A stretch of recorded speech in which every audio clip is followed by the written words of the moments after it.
একটি মজার সুন্দর গল্প।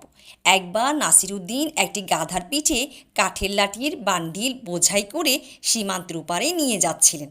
তখন সেখানে উপস্থিত পরিদর্শক নাসিরুদ্দিনকে পরিদর্শনের জন্য থামিয়ে দিলেন। পরিদর্শক জিজ্ঞাসা করলেন, সীমান্তের ওপারে তোমার কী কাজ? নাসিরুদ্দিন উত্তর দিলেন, আমি একজন সৎ চোরা কারবারি। পরিদর্শক উত্তর শুনে অবাক হয়ে বললেন, সত্যি?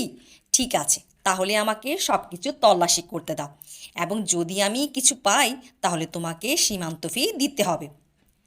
নাসিরুদ্দিন উত্তর দিলেন, অবশ্যই, তুমি যা ইচ্ছে করো, কিন্তু আমি তোমাকে নিশ্চিত করতে পারি যে তুমি কিছুই পাবে না। পরিদর্শক নিবিড়ভাবে অনুসন্ধান করে সব কিছু তন্ন তন্ন করে খোঁজে, কিন্তু তিনি কিছুই খুঁজে পায় না।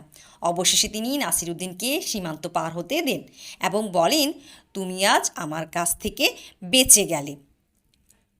পরের সপ্তাহে আবার নাসিরুদ্দিন গাধার উপর খড়ের বান্ডিল বোঝাই করে সীমান্ত পার হতে চললেন। পরিদর্শক যখন তাকে দেখলেন, তিনি নাসিরুদ্দিনকে চিনতে পারলেন এবং মনে মনে ভাবলেন, এবার আমি নিশ্চয়ই কিছু খুঁজে পাব।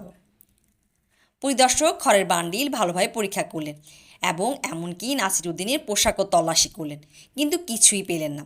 এবারও তাকে নাসিরুদ্দিনকে সীমান্ত দিয়ে যেতে দিতে হলো।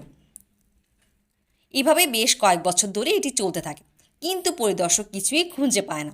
প্রতি বছরই নাসিরুদ্দিনের অবস্থার উন্নতি ঘটে।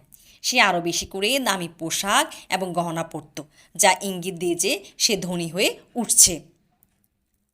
অবশেষে পরিদর্শক তার দীর্ঘদিনের চাকরি থেকে অবসর নিলেন, কিন্তু তিনি নাসিরুদ্দিনের কথা ভুলতে পারলেন না।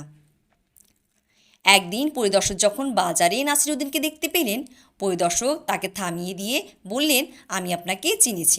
আপনি সেই ব্যক্তি যিনি খড়ের বান্ডিল বা কাঠের লাঠি গাধার পিঠে বোঝাই করে সীমান্ত দিয়ে যেতেন। পরিদর্শক তাকে বললেন, আমি কি আপনার সাথে একটু কথা বলতে পারি? নাসিরুদ্দিন রাজি হলেন। পরিদর্শক জিজ্ঞাসা করলেন, আমি বিশ্বাস করতাম আপনি প্রতিদিন সীমান্ত দিয়ে কিছু না কিছু পাচার করছেন। এখন আমি অবসরপ্রাপ্ত, আমার জানা উচিত। দয়া করে আপনি কি বলবেন, আপনি এত বছর কী পাচার করছিলেন? নাসিরুদ্দিন হেসে উত্তর দিলেন, গাধা।